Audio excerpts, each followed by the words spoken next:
சகோதரர் விஜய் அவர்கள் கட்சி ஆரம்பிச்சிருக்கிறாங்க. மதுரை மண்ணில், இதே மண்ணில் வந்து இப்போ தான் மாநாளெலாம் நடத்தி முடிச்சிருக்கிறாங்க. ஆனால் ஒரு கவர்னன்ஸ் பாலிட்டிக்ஸ் அப்படிங்கிறது 24 மணி நேரம் செய்யக்கூடிய ஒரு வேலைங்கண்ணா. நீங்கள் அவைலபிளாக இருக்கணும். அது ஒரு முழு நேர வேலை. ஒரு முதலமைச்சராக, அமைச்சராக, சட்டமன்ற உறுப்பினராக, பாராளுமன்ற உறுப்பினராக, இல்லை கட்சியினுடைய தலைவராக 24 மணி நேரமும் களத்தில் இருக்கணும். இன்றைக்கி தமிழக மக்கள் என்ன எதிர்பார்க்குறாங்கன்னா, இன்றைக்கி தாவேகா நாங்கள் ஒரு சீரியஸான கட்சி, தமிழக மக்களுக்கு ஒரு மாற்றம் தரக்கூடிய கட்சின்னு அவங்க சொல்கிறாங்க அப்படின்னா, அதே வேகத்தை களத்தில் 24 மணி நேரம் பார்க்க வேண்டும் என்று நினைக்கின்றார்கள். சனிக்கிழமை மட்டும் நான் பிரச்சாரத்துக்கு வருவேன், சனிக்கிழமை மட்டும் மக்களை பார்ப்பேன், ஞாயிற்றுக்கிழமை மட்டும் மக்களை பார்ப்பேன், மற்ற திங்கள், செவ்வாய், புதன், வியாழன், வெள்ளி நான் பார்க்க மாட்டேன் அப்படிங்கிறது ஒரு புதிதாக வந்திருக்கக்கூடிய அரசியல் கட்சிக்கு ஒரு பொறுப்புமிக்க தலைவர் அந்த மாதிரி செஞ்சே கிட்டத்தட்ட டிசம்பர் வரைக்கும் நம்ம கொண்டு போயிட்டோம் அப்படின்னா மக்கள் வந்து டெஸ்ட் பண்ணுவாங்கண்ணா. இதெல்லாமே அதுக்கான காலம். இன்றைக்கி தாவேகா வந்து நாங்கள் திமுகவுக்கு எதிரி அப்படின்னு அவங்க பறைசாட்டுறாங்கன்னா அந்த வேகத்தை களத்தில் காட்டும் பொழுது மட்டும்தான் மக்கள் நம்புவாங்க. இன்றைக்கி ஏன் திராவிட முன்னேற்ற கழகத்திற்கு மாட்டு தேசிய ஜனநாயக கூட்டணின்னு மக்கள் நம்புகிறாங்க, எதிர்பார்க்குறாங்கன்னா, இன்றைக்கி தலைவர்கள் ஃபுல் டைம் அவைலபிளாக இருக்காங்க. நம்ம எதிர்க்கட்சி தலைவராக இருக்கட்டும் முழு நேரம் ஒரு பக்கம் இருக்கிறாங்க. பாரதிய ஜனதா கட்சியினுடைய தலைவர்கள் முழு நேரம் அவைலபிளாக இருக்கிறாங்க. யார் வேண்டாலும் ஒரு பொதுமக்கள் யார் வேண்டுமானாலும் சந்திக்க முடியும். பாரதிய ஜனதா கட்சியினுடைய கூட்டங்கள் பார்த்திங்கன்னா தினமும் நடக்கும். அதனால் தாவேகாவை பொறுத்தவரை நான் வெளியிருந்து சொல்லுகின்ற கருத்து, நாங்கள் தான் மாற்று, நாங்கள் தான் எல்லாத்துக்கும் மாற்று, தமிழகத்திற்கு நாங்கள் தான் விடிவெளின்னு அவங்க சொல்ல வர்றாங்கன்னா 7 நாட்களும் மாதத்தில் 31 நாளும் 30 நாளும் 24 மணி நேரமும் மக்களுக்கு அவைலபிளாக இருக்கும் பொழுது மட்டும்தான் ஏற்றுக்குவாங்க. கட்சியினுடைய தலைவரே நான் மக்களை பார்ப்பேன், ஆனால் வீக்கெண்ட் மட்டும்தான் பார்ப்பேன், நான் திங்கள்லேருந்து வெள்ளிக்கிழமை வரைக்கும் பார்க்க மாட்டேன்னா எந்த அளவுக்கு சீரியஸாக அவங்க அரசியல் களத்தையும் பாலிடிக்ஸையும் எடுத்துக்கிறாங்க அப்படிங்கிற கேள்விக்குறி மக்கள் வைக்கிறாங்க. அதனால் அதையும் பத்திரிகை நண்பர்கள் நீங்கள் கேட்க வேண்டிய கடமையும் கேள்வியும் உங்களுக்கு இருக்குது. அதையும் நீங்கள் அந்த தலைவர்கள் களத்துக்கு வரும்போது கேட்பீங்கன்னு நான் நம்புகிறேன். ஆனால் காவல்துறையை பொறுத்தவரை ஏதோ இவங்க மட்டும் காக்கைக்கு பொன் குஞ்சு, நல்ல குஞ்சு, தன் குஞ்சுன்னு சொல்கிற மாதிரி காவல்துறை வந்து தாவேகாவை மட்டும் மறுத்தாங்க. நாங்களும் யாத்திரை செய்திருக்கின்றோம், காவல்துறையை மறுத்தாங்க.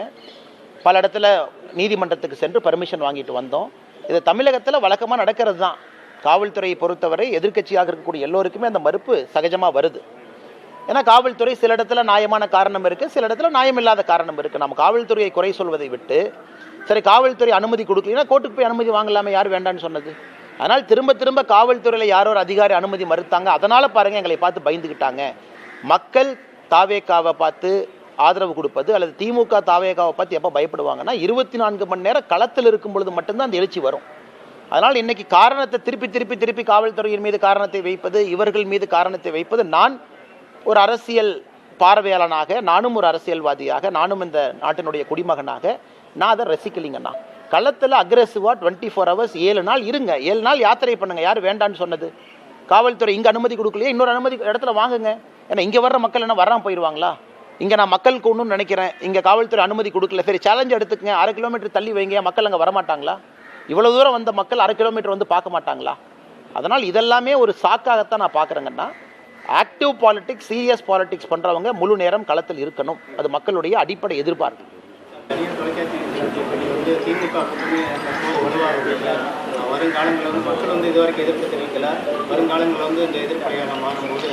நான் இப்போ அடிப்படை பிரச்சனை என்னன்னாங்கன்னா, ஆங்கிலத்தில் பேசக்கூடிய ஒரு இன்டர்வியூவை அதை தமிழில் மொழியாக்கம் செய்து அதை சொல்லும் பொழுது அந்த கருத்துக்கள் தவறாக வெளியே வருவது ஒரு வருத்தத்துக்குரிய விஷயங்கண்ணா.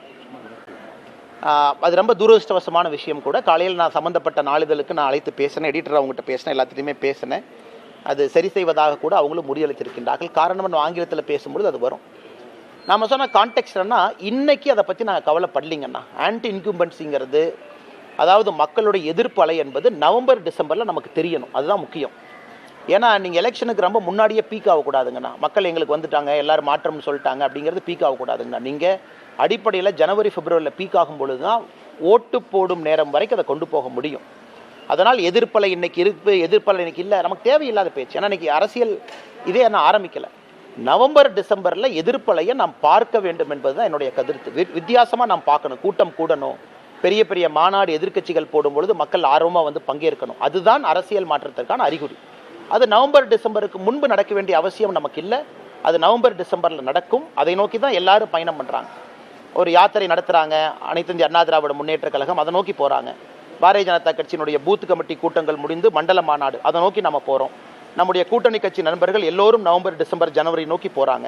அண்ணன் ஜான் பாண்டியன் அவர்கள் சமீபத்தில் திண்டுக்கல் ஒரு மாநாடு நடத்தியிருக்காங்க, அதை நோக்கி போகிறாங்க. அதனால் எனக்கு விசிபிளாக கேட்டிங்கன்னா நவம்பர், டிசம்பரில் பெரும் பொதுக்கூட்டங்களில் சாதாரணமான பொதுமக்கள் கட்சி தொண்டர்களை தாண்டி ஆர்வமாக பங்கேற்க ஆரம்பிக்கும் பொழுது அரசியல் மாற்றத்துக்கான அறிகுறி தெரியும்.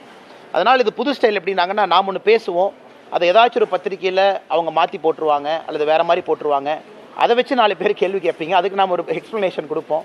இது தமிழ்நாட்டில் ஒரு புது ட்ரெண்டாக உருவாகிட்டு இருக்குங்கண்ணா. அதனால் சம்மந்தப்பட்ட பத்திரிகையின் மீது எனக்கு பெரும் மதிப்பு இருக்குது. பட் இந்த நேரத்தில் ஆங்கிலத்திலிருந்து பேசும்பொழுது யாரோ ஒரு ரிப்போர்ட்டர் அதை பார்க்குறாங்க, அதை வந்து நம்ம நிறைய கருத்துக்கள் சொல்கிறோம். 34 நிமிஷத்தில் நம்ம அவ்வளோ விஷயங்கள் பேசும்பொழுது அதில் ஒரு லைன் எடுக்கிறாங்க, அதை அவங்க மொழிபெயர்த்து போடுறாங்க. ஆனால் நான் சொன்ன கருத்து அது இல்லைங்கண்ணா.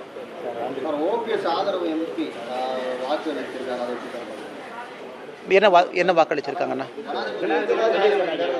ஆமாம், ஆமாங்கண்ணா. அண்ணா அண்ணா அண்ணா அண்ணா அது வந்து எதிர்பார்த்தது தானுங்கண்ணா, அது எதிர்பார்த்தது தானே. அதில் வந்து முதல்ல அவங்க ஆதரவு கொடுத்தது தான், அண்ணன் வரவேற்றது தான். இன்றைக்கி என்டிஏல இல்லை அப்படிங்கிறது இல்லைங்கன்னா, முதல்ல ஆதரவு கொடுத்தாங்க, ஒரு தமிழர் வருவதற்கான ஒரு பெரிய வாய்ப்பு. அதனால் இது எப்பவுமே தொடர்ந்து பார்க்குறது, இதுக்கு முன்பு கூட இல்லை, தொடர்ந்து பார்லிமெண்ட்டில் எப்பவுமே நமக்கு வந்து பாரத பிரதமர் நரேந்திர மோடி ஐயா அவர்களுக்கு ஆதரவாகத்தான் எப்பொழுதுமே ஓபிஎஸ் ஐயா இருந்திருக்கிறாங்க. அவர் சம்பந்தப்பட்ட எம்பிக்கள் இருந்திருக்கிறாங்க, அதில் எந்த மாற்று கருத்தும் இல்லை. இன்றைக்கி நடந்திருப்பதும் அப்படித்தான் நான் பார்க்குறேங்கண்ணா.